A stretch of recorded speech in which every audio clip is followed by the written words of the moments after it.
Kitchens,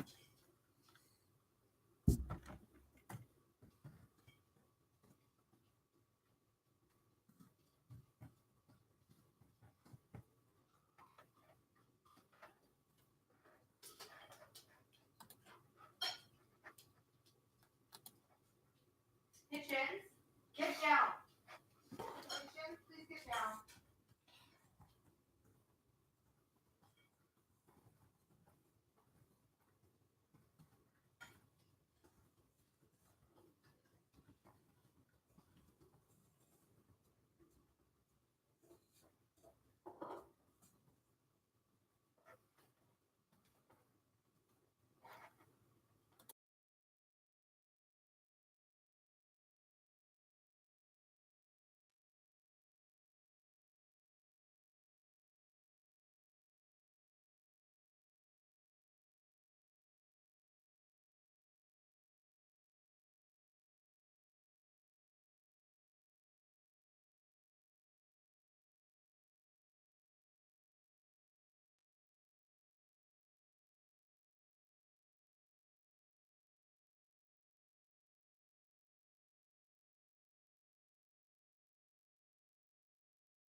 All right, I see right now we're running a little bit empty, not a lot of people here, so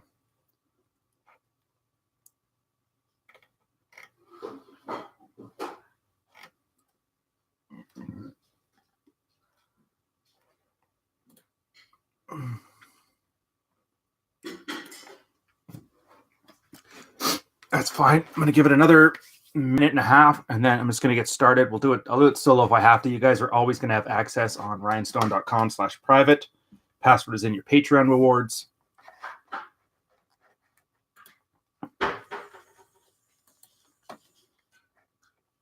Which makes sense. The time's a little bit different now. It's Sunday. You should be spending time with your families, loved ones, and thoughts anyway, so can't fault you too much for that.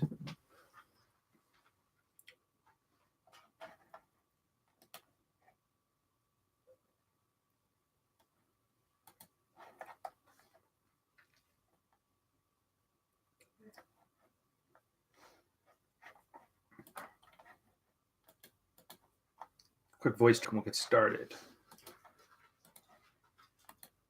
Test. Actually, you know what I might do then, if you guys aren't going to be able to make it, I might just switch it to public. Oh, no, wait, I see two guys here. All right. Sound levels sound good to me. I'm assuming you can hear.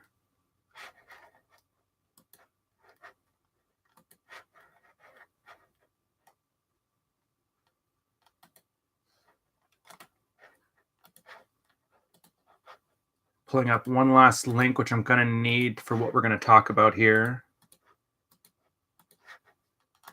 There we go.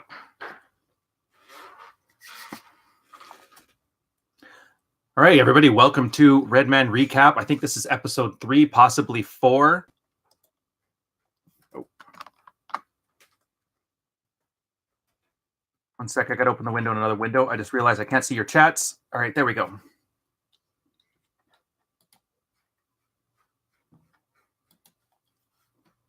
Oh, good. Your original link did not refresh automatically. Audio's good. Hey, man. Hey, KP. Seth. Yo. Just got to the gym, too. Perfect timing. Outstanding. So, a bit of a different theory. I know normally we do these on Saturdays right after the Red Man group. I'm normally part of the planning and the execution process, so it takes me a little less time to prepare since I was there for it. Unfortunately, now I wasn't available for the Orlando live one they had done, so I had to sit down and watch the whole thing myself. I took advantage of the day off and went to Happy Place Toronto. So I'm going to fill up my Instagram with a bunch of goofy date shit I did with the old lady. Ooh, I have to be right back. I just realized I left the notes in the other room. It's the military notepad there.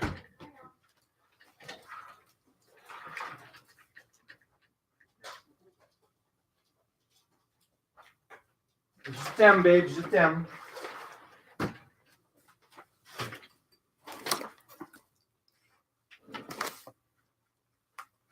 Like I said, always write it down. I'm going to start with a bit of a disclaimer from the front here. That episode was a lot of politics talk from the guys. Now, some things I disagree with, some things I agree with. Very few things am I the authority to say which is right or wrong. This is a marketplace of ideas kind of conversation, so don't take anything I say as a specific slight against any of the panel members or an endorsement one way or the other. I know Americans tend to be a little bit touchy about their politics, and I don't blame them. Somebody coming in and telling Canada how to run its politics are partially part of what I think is the problem today with our political system. But having gotten all that stuff out of the way, there were some general themes that opened up at the very beginning where they were talking about the politics, consumption, liberalism, conservatism, and I want to add to that a section on globalism. So I have a fair bit of research on this one as well. So you're going to find out that as I'm doing this, I'm going to be a little bit more aspy than usual. You're going to notice a bunch of my verbal and body language tics that I do when I'm thinking. Feel free to point them out in the chat. It'll be good times for everybody. After that, some of the stuff that Elliot Hulse was saying as fasting as rebellion and political systems. I'll touch a bit on, if people here are from Canada, you're going to notice the PCC party and where I'll get into some of my thoughts on that, as well as tax evasion, morality. Skipping back then to the pickup artistry as well as mystery. Is he red-pilled or not? His suicidal stuff that Rollo was talking about. And then the fairly substantive section on women's vote and false dichotomies with the MGTOW community. I'm going to take a big section here and talk about the word should as it goes from a red pill lens. No coffee this time. Unfortunately, I'm going with Diet A&W. The word should, I don't think it gets enough play on these forums. It really should, and I really don't like it, and I hate how it's being used in red pill forums.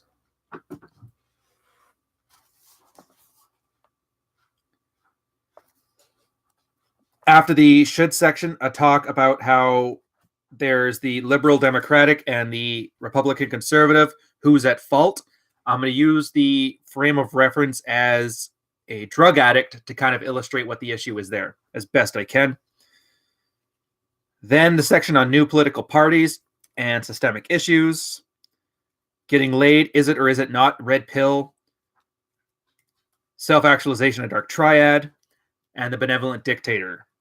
Next part is going to be about, I know a lot of guys had to kind of turn their nose on that cast for turning their nose and voting Republican. And their similarities and beefs with the TradCon community, as well as, and I wanted to save a little bit of time at the beginning here just for that line on abortion spending more money than the space program. I really like that one, and it's going to tie into something else. Then to end it off, I'm going to do some more references. Rollo had referenced something that I had talked about from the purple pill debate as far as why red pill and blue pill people, or men and women, are never going to be able to have a productive discussion over red pill. Throughout the whole thing here, I want to keep in your head the idea of narratives and storytelling.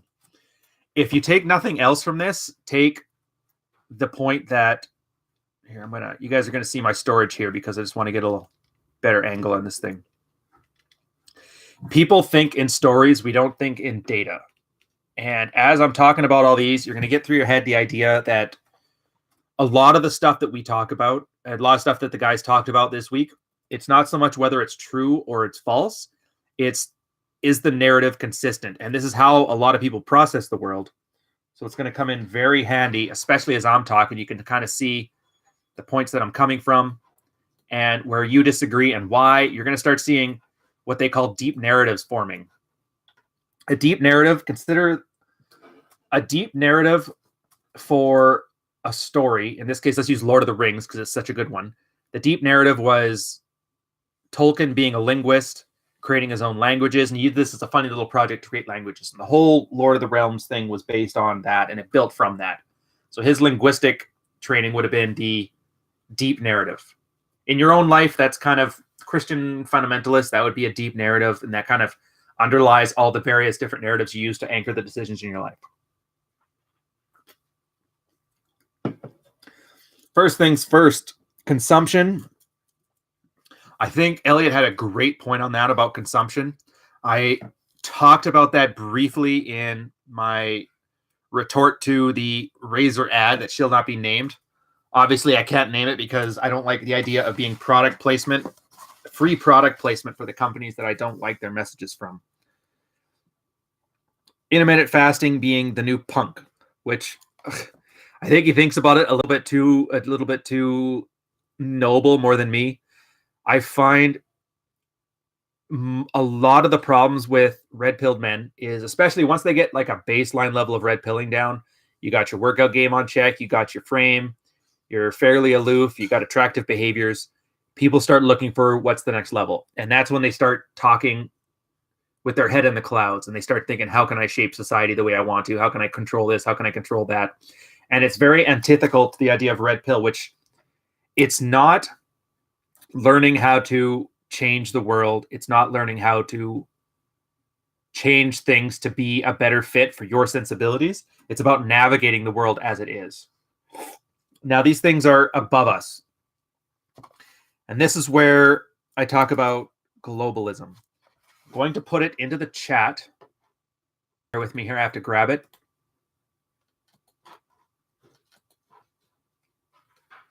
It's a video from Thomas Barnett in 2015. It was based on his 2003 speech. For those who don't know who he is,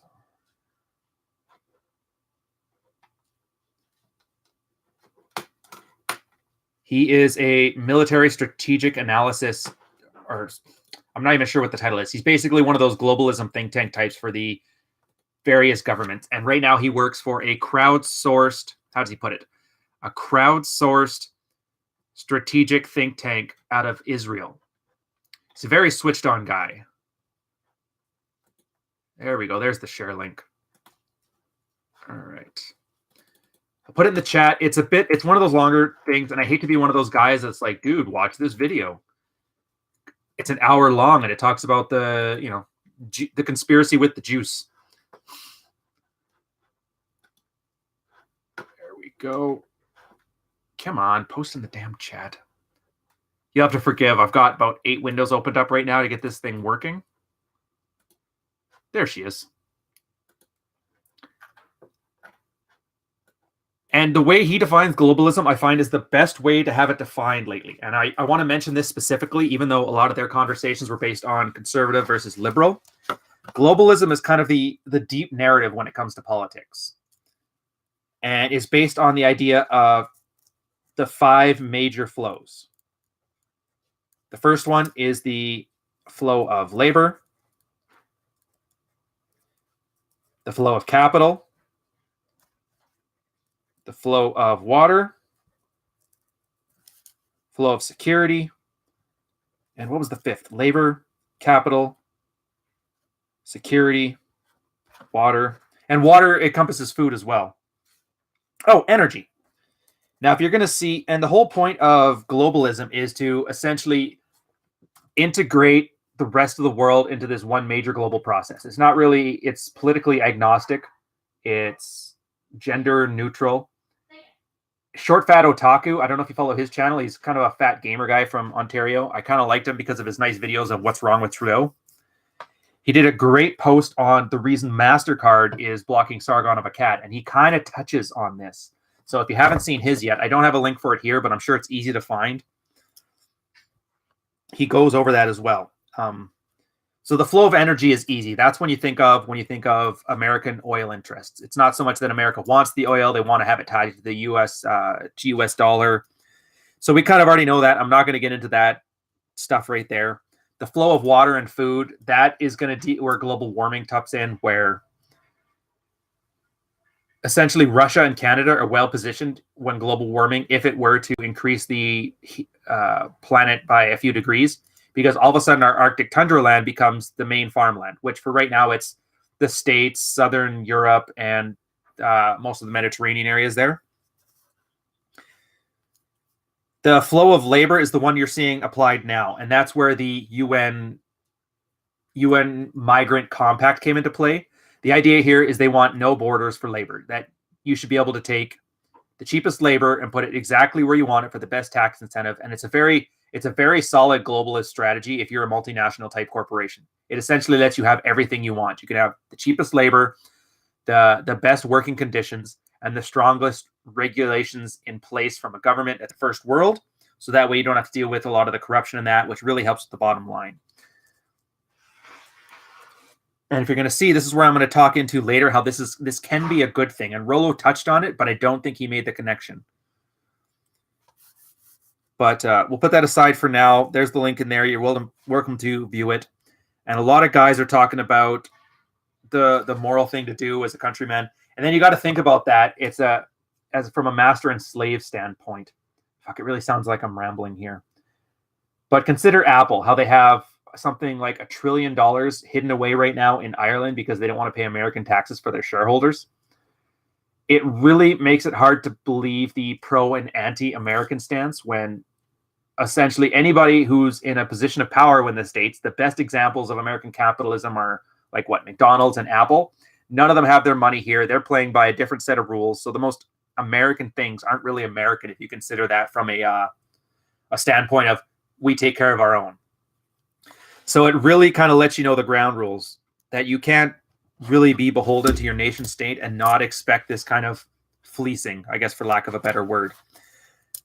And maybe this is because I'm not American, so I can kind of take a bit more of an objective point of view on this. I do like the idea from those who want a more stable nation state, that the Trump thing, I can see that being a good direction. But you gotta realize that that's really not the push towards American anti-Americanism. It's not the liberal conservative thing, because when you watch a lot of the liberal virtue signaling type stuff you see with progressives talking about how they don't like white guys and that sort of thing, that's still pro-American, but it's got a weird status element involved with it, which I think is really worth involving yourself with. The idea of people saying diversity is our strength is they're largely isolated from the consequences of diversity. And so this is a very expensive signal to give for status. I can't remember if it was a post, a video, or a Redman group where I had talked about this. Dr. Boos has a book, Why Women Have Sex. He did a study over thousands of women, and they got all the different reasons that women have sex, and it's largely not the same reasons men do. But one part he threw onto there was something called a innate skepticism bias. And this is why women generally assume a guy is lying to them, especially when it comes to sexual signals. I love you. I think you're the greatest. They don't buy that. But they do filter out for expensive signals. So if you say you love a girl, she's not going to believe you generally, as a principle here. But if you buy her a car, it's more likely to be believed, because those are signals that matter.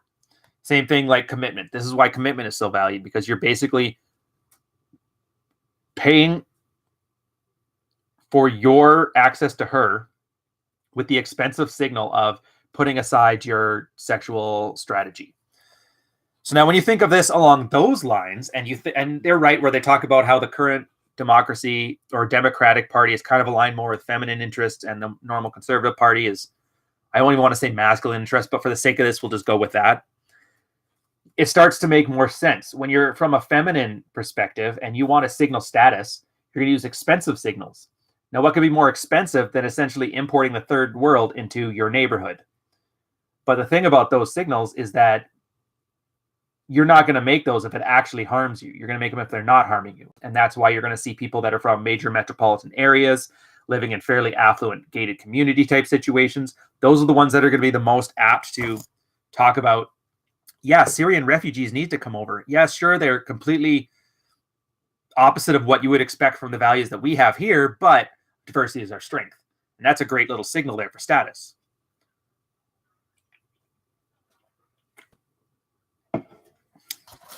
Not justifying it, I'm just saying that's what it is. And it does make sense once you start to see it. And Rollo's right. I think he's more right than he knows. Once you kind of look at things through a sexual marketplace, it really does kind of help give some perspective on a lot of this stuff.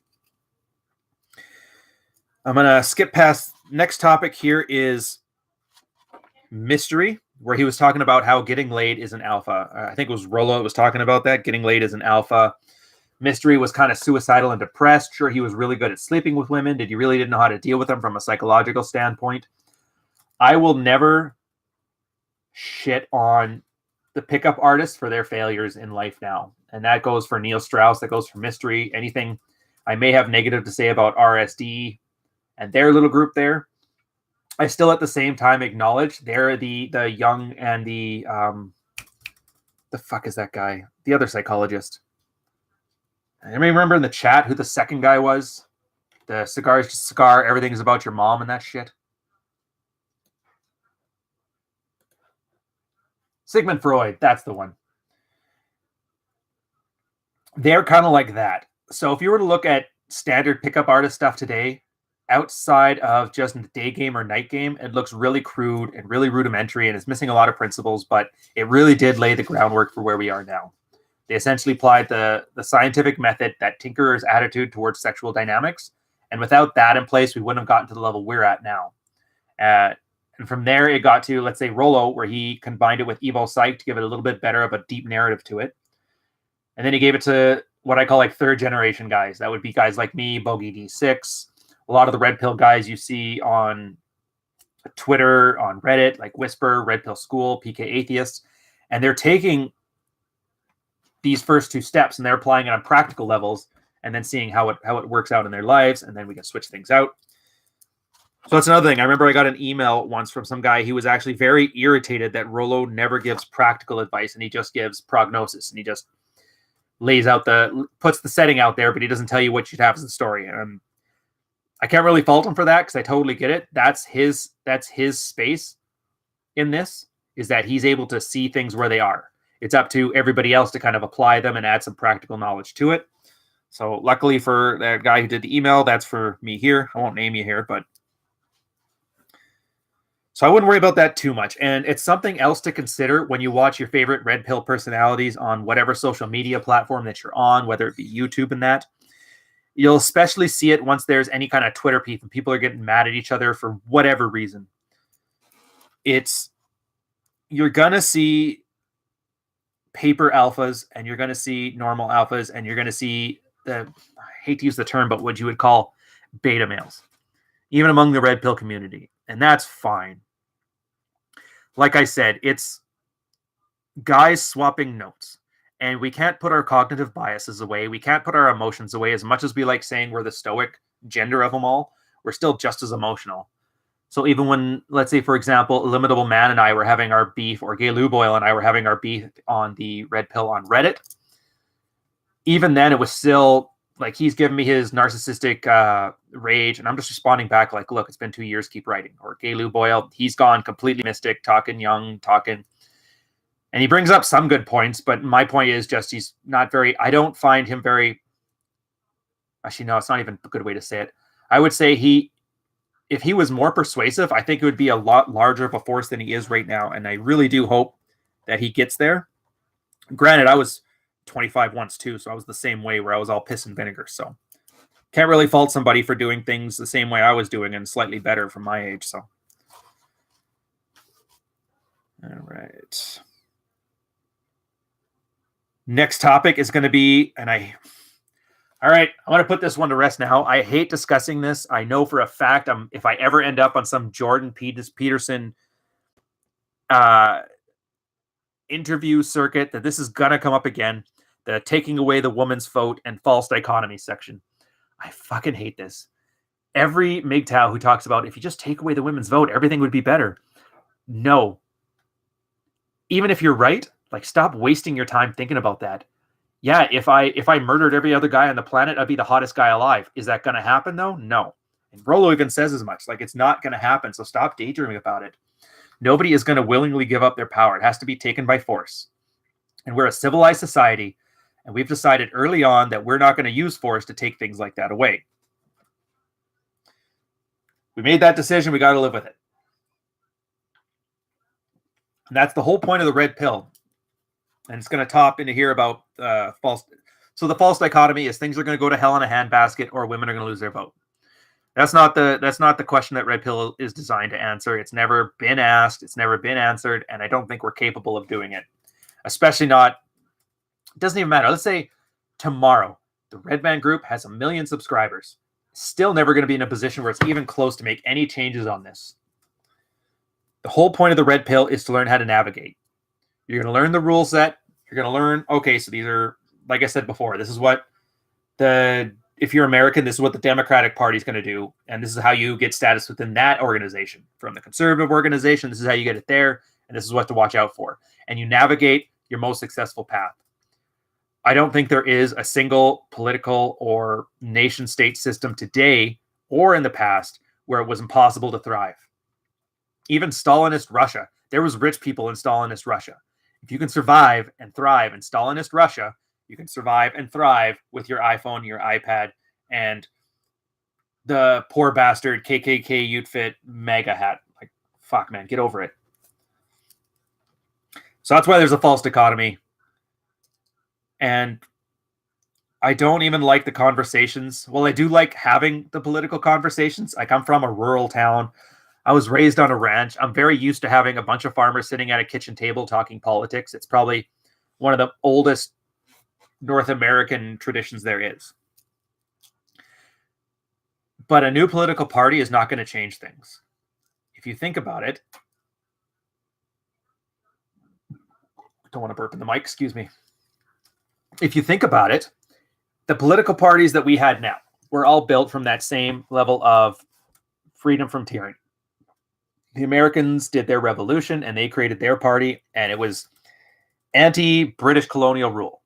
The Canadians, about a century later, did the same thing. We asked to get separated from the Queen and have our own set of laws. They agreed to it. I think it was First World War was when we had a chance to assert our sovereignty. So from that point, we had a blank slate. No political parties that we'd had to worry about like that. And everything still eventually drove itself in this direction. So same as the married guy who instantly divorces his wife when he has his red-pilled moment. 6 months down the line, or in our case, a century later, you're going to end up in the exact same situation anyway. So this is a systemic problem. It's not something that if you just replace one piece of the puzzle, it's something of the whole system. Now, I don't know whether it's good or it's bad. I don't know what good or bad even encompass in this, but there's going to be some drawbacks and there's going to be some benefits. As much as we have the West is dying attitude among many guys in the manosphere, they keep forgetting that same the West is dying is the reason that you can have a notch count of 100. It's the reason why you don't have a stable class system and you can reinvent yourself. So there's a whole bunch of benefits that we're not even looking at here.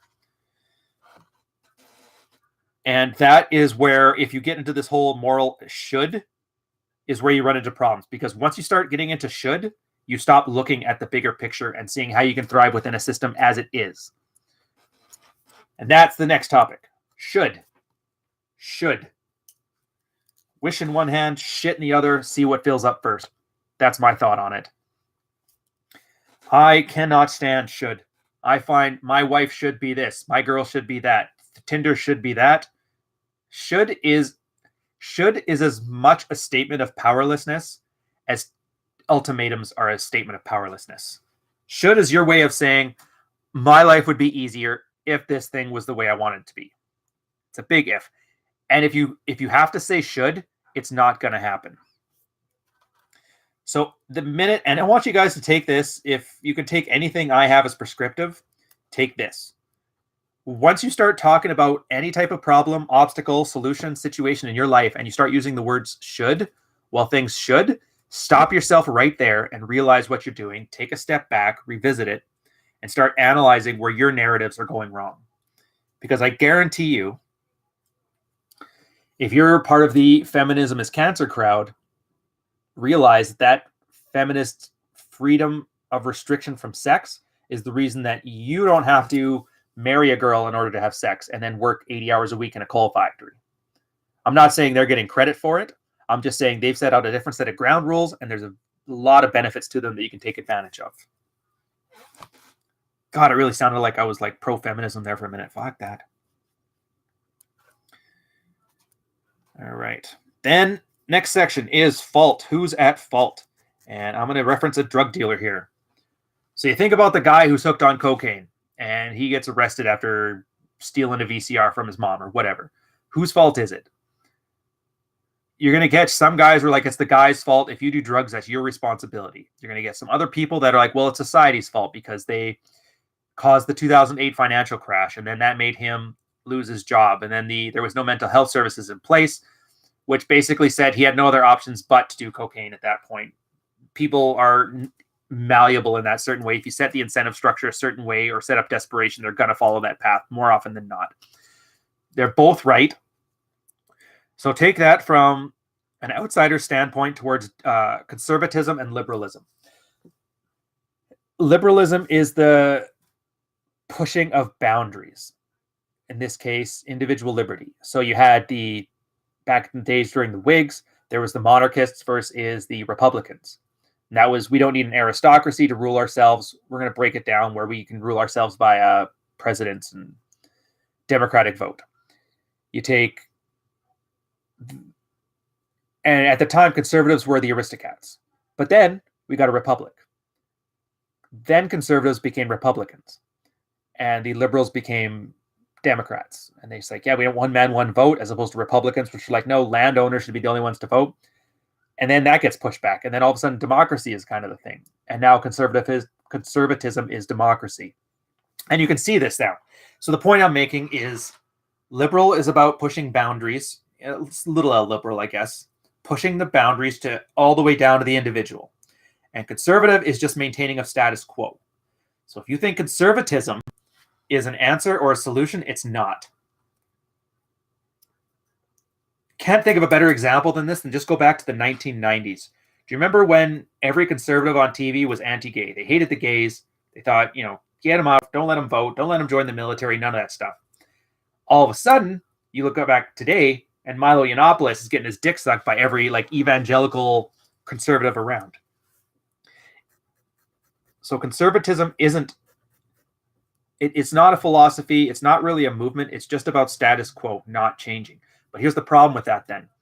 If you have one side that's always pushing, and the other side that just wants things to stay the same, you're constantly going to be pushing towards the other side, just slower. And it's a lot like a marriage. I think Carl from Black Label Logic's called it death by 1,000 concessions. And that's how a lot of guys end up in these marriages of quiet desperation, is that they just say yes 1,000 times to 1,000 little things. Then all of a sudden they wake up one day and realize, how the hell did we get from all the way here to all the way here? And then they end up on my doorstep at so many hundred an hour where I have to walk them through how to get their balls back, which, it's good for me as a business model, but at the same time, I'd rather not. So that's something to think about there. It also explains why this cuck-conservative movement is there, because they're just essentially the cuck services, and I guess the alt-right would be the alternative to it, or however you want to define these things. You kind of know where I'm going with this. You got the ones that are new status quo, and then the ones that are no, not new status quo. We want old status quo. And so even among conservatism, they realize there's no overarching theme anymore. Just keep things the way they are and don't change, which really doesn't work. Same thing, not red pill. Oh, right. That was the one thing too. So the point on all this was that things aren't going to change. Things are going to keep, and I'm going to use the term digressing or devolving. Not so much that it's going to be a bad thing. I think it's just going to be a change thing. There's going to be winners. There's going to be losers. The things that we know and love growing up are most likely going to be gone. New things are going to take their place. I think the key question you need to ask yourself, if you truly are a red-pilled man, is how do you navigate it to the best of your ability and find a way to thrive? And of all the people, I did not expect Socrates in that panel to have the most red-pilled statement of them all. He basically acknowledged, a lot of this stuff is outside of my purview. I have no control over it. It's nothing that I can change. It's nothing I have the power to do. I'm just going to make sure that those within my, protection are taken care of. That benevolent dictator. And that's a very, very solid red pill concept. It's been around for as long as I've known. Whether you're getting divorced, whether you're married, whether you're single, the benevolent dictator and your tribe is a key fundamental mental model for guys to exert and understand among themselves. On a divorce, it matters because you consider what you want in divorce. Let's say you want 100% child custody because the wife's a drug addict or whatever, or she's married to her new husband is a child molester or whatever extreme example you can think of. The guys who just decide to play nice and then hope she goes along with it are the ones that end up crying and joining an MRA forum talking about how divorce court is bad and wrong. Instead, from a benevolent dictator standpoint, you look at it as you want to absolutely crush 48 laws of power, crush your enemy, and then give them an out. If you're the kind of person that just wants to make sure you have unfettered access to your children during a divorce, 50-50 consent, that kind of thing, you get to a position where you get 100% custody. At that point, then when you walk up to her, she is not in a position where she has the leverage to take your kids away from you and move to a different state. And that's about the only time you're going to get fair and impartial treatment. And you're going to realize that, and of course, because you think, oh yeah, my kids need a mother. Of course they do. You're going to give her that level of access. But if you don't come at it, and I know that example is fairly unrealistic the way divorce is set up right now, but I'm talking more about a mindset and a narrative here. If you can take that same attitude of, I will get everything, and then you're just going to have to trust that I will treat you fairly with what's left. And that's that tribal thing they were talking about before in the cast. If you take that attitude towards your interactions, you're going to find a lot more things are going to be a lot better for everybody. Now, there's chances are you could be a complete sociopathic asshole and just steal everything for yourself. But if that's the case, I doubt you're on an online internet forum watching a YouTube podcast learning how to be a man. So for that for the supreme sociopaths, I'm pretty sure I'm safe from having to tell them not to eat paint. Next point, is getting laid our red pill? And I love this question because it ties into something that I keep hammering in, but I don't see a lot of people discussing. And that is, where does the red pill fit on a man's path to self-actualization?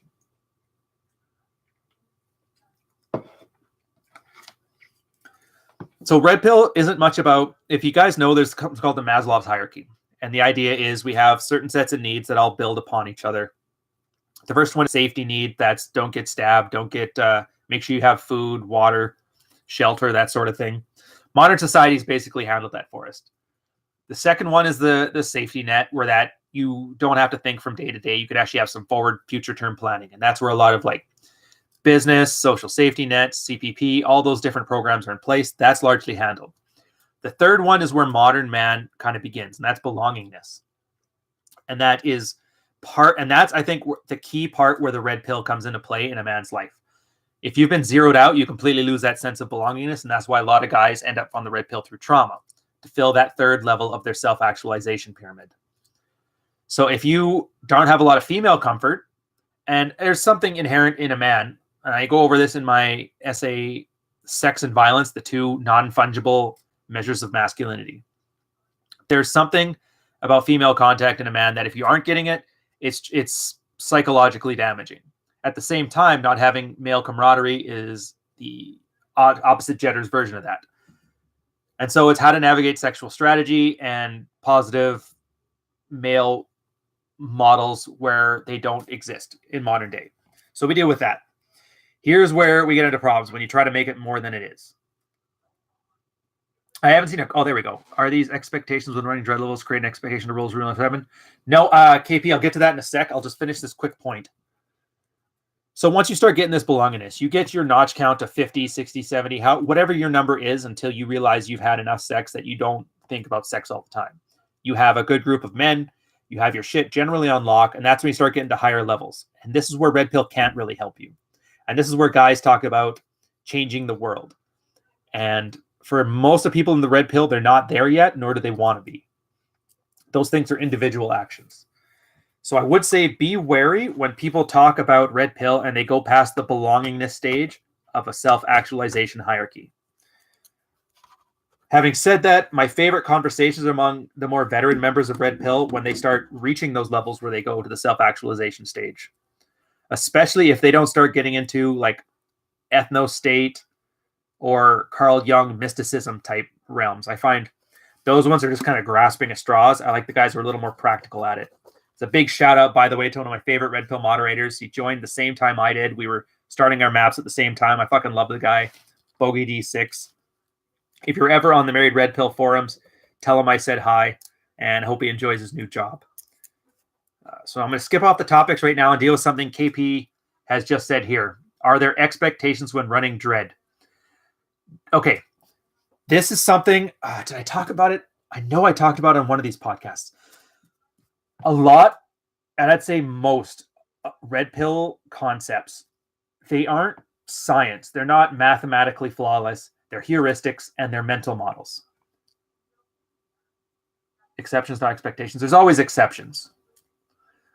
But here, the best way I can describe dread for you and the dread levels is you're taking, and the MGTOWs always talk about, you know how they talk about hypergamy, female branch swinging? She's in a marriage with a guy she's fairly comfortable with, and then she goes to fuck Chad on the side. She drops a bunch of weight just before she divorces him. Female branch swinging, you take that concept and you adapt it to male sensibilities, and that is essentially what dread is. I had a post, and I've really got to transfer it to the new site. It's called New Year's Resolutions. It was taken from an old poster back in the Roosh V days called Solomon 2. And he made a post about New Year's resolutions. He said, I can't do it off the top of my head. I'll put it up there. Actually, you know what? I could probably pull it up. Let me see if I can pull up my old blog.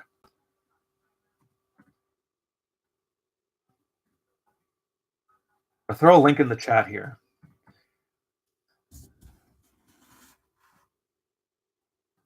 Rhinestone PT. There it is. rhinestonept.blogspot.ca.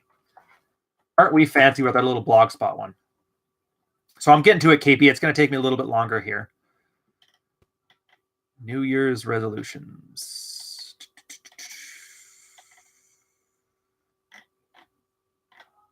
Oh, there it was.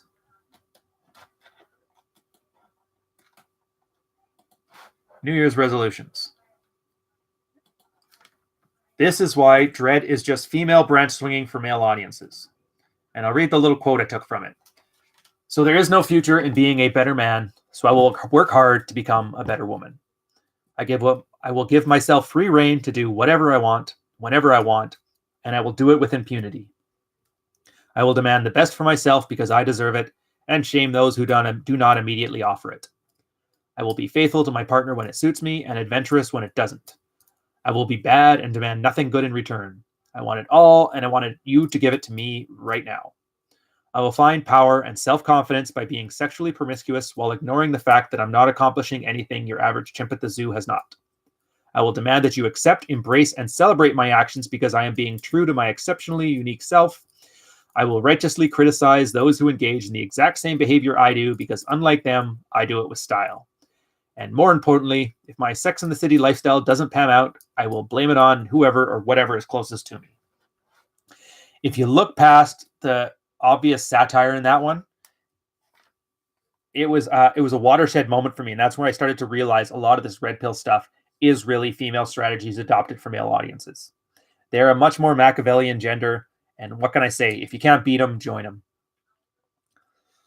Now, you're saying exceptions where running them can for Rollo's Iron Rule number 7. If you guys don't know Rollo's Iron Rule number 7, that is rooting through the trash. It's always better to get a new girl than to fix a relationship with a failed one. And no, there is no exceptions. No, once the relationship is over, it's over. And that's as soon as divorce papers get served. I have never seen one work out well. I've never seen it go well. I've just seen it prolong the inevitable. Now, I know that sounds weird since I say the first thing you should do once you start your male action plan is consider your relationship dead and move forward as if you were single with a sparring partner in the next room. But those are mental models. At the same time, while it's useful, there is at the beginning of your map, which establishes that you're not doing any dread for your girl. So what about separation, but divorce hasn't happened yet? What's really going to change between separation and divorce? Like, I can tell you for a fact, as soon as you're separated, that girl will fuck somebody else. She will fuck somebody else, and she'll do it before you get a chance to do it yourself. At that point, if it wasn't cheating before, it's cheating now. I don't know what some separation is going to fix that being together isn't. The way you should really teach these separations is really more of a holding pattern. Now, for some divorce guys, maybe you'll want to do this because you need to prepare your divorce. Maybe legally you need to have a 12-month separation before you consider your divorce. But just think of it as a tactic. Don't think of it as well, maybe she'll come back. And that's why I say consider it dead. Make no exceptions. At the same time, if you are the 1 in a million person who does have a girl who did something stupid, and then she admits she done wrong, or you admit you done something wrong, and there is some reconciliation there for a possible positive relationship, great. You don't need some guy on the internet to tell you to do or not do whatever you want. But I will say this, if you think of yourself as the exception, more often than not, you're going to be disappointed when you find out you're not. But yeah, to me, the only difference between divorce and separation is logistics and paperwork. And I guess the second part of it, is it worth giving the relationship another go, preventing old problems by fixing the man? No, that's kicking the can down the road. And I always say this, even if you're separated, you've got your sparring partner there, somebody who knows all your tricks and has seen you at your worst. If you can get your shit together to the point where she does want you back, then you can get anybody. If you can game your soon-to-be ex-wife, you can game anybody. But if it's at that point, it's separation, you really are just practicing for somebody better. Just let her go and promise to yourself you're never going to be doing anything that stupid again. We'll get back to the rest of the questions then. I think I only have 1 or 2 more topics. We're running close to the end of time here, so throw some questions in the chat. I've only got 1 or 2 more points then, and I'll probably end it there. Oh yeah, the purple pill debate. This, I like how Rolo mentioned it. I feel bad though because he had to do it off the. Hey, no worries, Rob KP. Thank you. I love this. He kind of butchered where I was going with the statement I was given before. I'll put it in chat here, where he talked about the difference between a red pill and a blue pill, or a feminine and masculine argument. And it's from this post from a guy named Whisper. If you guys don't know, he's one of the primary thought leaders within the red pill on Reddit. An amazing source of information. The guy's really switched on. He's probably more patient than just about anybody in the manosphere. And he's constantly working to try and help guys become the best version of men that they can be. So he did what all of us did. We joined for a little bit to Purple Pill debate before we learned that it was kind of a place where a lot of these angry blue pill types end up just trying to dox red pillars. I'll tell you a funny story at the end if we have time too about a guy who did get doxed from Purple Pill debate. There's been a few of them. And the moderators are fairly complicit in it because, it's against a red pillar. Who cares? But if you read this post, he talks about how we can't really have the same conversation. And that's because if you're a red pill guy, you tend to think in factual absolution. So there is one reality and the truth is that actually describes reality. As opposed to a blue pill person, which is factually relative. So they think you have your truth, I have my truth. So right there, there's a huge disconnect there, as in there's one truth, so there's many truths. You're not going to see eye to eye on that. The second one is whether something is good or bad, so your morality. And from a red pill perspective, we think that whether something is good or it's bad is subjective. What's good for me could be bad for you and vice versa. And that makes us moral relativists. But on the same side, the blue pillars are moral absolutionists, or close enough to the right word. They think what's moral is good. And that's why you see a lot of the progressive left talking about progressive values and everybody else is evil. So whatever is moral is good and whatever is immoral is bad. And for us, it's good is more of a subjective thing based on the person. Then you take a conversation or a debate. So from a red pill perspective, we take this and we try to argue what's true. What is true? And we're just going to ignore what's good or bad because we know what's good for you, what's bad for you, whatever. Give us a goal and we'll talk about what's true about it and what's false about it. And then you're going to get the exact opposite. If you're having a discussion with a blue-pilled person, they're going to talk about things as who has more status, who has the moral high ground. Because once they establish that I'm the moral authority in this conversation, then anything I say is right. And if you kind of understand that, it's going to make everything you see that makes no sense when it comes to this whole SJW stuff on TV, it's going to make so much sense at that point. Because you're going to realize all they're doing is trying to establish that you're an asshole and I'm a good person. And then once that's established, anything I say is good. And that's what I like about this post, is where he kind of goes over that. Yeah. And so that's why, and it's a big paradigm shift. If you can read through that, adopt it, kind of internalize it, you're going to realize a lot of these conversations and arguments you have online with people, they really don't matter. You're not talking about the same thing. There's no resolution to be had. The other person is just strictly jockeying for position. So have a little bit of fun with it. If you're in a position like me, for example, where I'm e-begging for followers by giving content out, I don't mind having a little bit of a battle every now and again. I kind of know it's useless and a harmless bit of fun, but you get your digs in. But the fun part, and I wish I had an example for my Twitter. Maybe you guys can see it. I know there's going to be examples of me fucking it up because I'm not perfect, but an example where I take somebody coming at me with that blue pill mentality and then I flip the script. So I see what level they're arguing from. And so I just start changing facts like they do, make things morally or factually relative. But then I establish the moral high ground and establish that they're morally low. And that's when you're going to see people get pissed off, which is probably the reason that I got banned from Purple Pill debate twice. And they also gave me my first Reddit-wide ban. So that was pretty impressive. I think it was a year later, somebody was one of their, I can't remember if she was trans or a feminist with shaved head or both, but I think it was a nurse, shaved head, fucking ugly, fat as fuck. But I ended up in an Ask a Feminist thing from my friend's queue or something like that. And then she was bragging about how a year ago she got me on a ban for a week. Like she was taking genuine joy in that. I'm like, wow, imagine living in somebody's head rent free. And this is before I was at anything. I was just a name on a piece of on a screen. to watch somebody for a year like reveling as that being one of the joys in their lives to make me stop surfing their particular website for a week. What can I say? Love me or hate me, but you can't forget me. All right. On that note, I don't see any questions. We got about 5 minutes, so I will put this here. A recommendation for a book from a guy called Venkatesh Rao. If you guys don't know him, he's the main person behind Ribbon Farm, and he wrote the Gervais Principle. He has a book called Tempo, which I think every red-pilled guy should take time to read.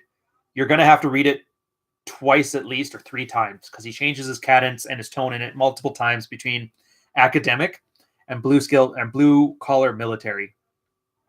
If you haven't seen it, there's a brand new YouTube channel out by a guy, Jack Napier. I'm going to try. I don't know if he's in the chat right now, but I'm going to hope to pull up his thing while I'm talking to you guys. He's actually doing some voiceovers for Red Pill books right now, which is really cool. Napier YouTube. What do you think are the odds he actually pops up on there now? All right. I'll have to put it on Twitter later. I don't want to jam up this signal with that, but he got through it just the same as I did. And he's like, yeah, you do have to read it a few times and you start to learn. And Scott Adams is really good for this too. If you ever are a fan of his stuff, how he talks about things as like the two different movies on the 2 different screens. You're going to start to learn the details about narratives. You're going to learn about the cadence of people's decisions, how things start going faster, how start going slower. And I think it really does help you process the world around you. So you have a lot less anger in your life. And I think if nothing else, the anger phase is good as a motivator, as the initial kick in the ass. And it changes your brain from a state of plasticity where you know what you know and nothing's going to change that to a state of elasticity where you're willing to learn and you're willing to change. Add on top of that a book like Tempo, and you start to learn how to channel that energy towards more productive means so you don't end up a year from now being the guy who has a girlfriend and who is ranting about the high IQs of African versus Polynesian tribes and how that's going to mean your taxes have to go up or whatever non-argument shit that you're arguing on Twitter. Shout out to Stefan. I love you, buddy. I guess he's Canadian now, so whatever. On that note, I'm going to wish you guys a good Sunday. As far as I know, I'm back on the podcast next week, so we'll keep these things on their normal schedule. For those of you who are on Tier 2, I'm sending out the reward for that tomorrow.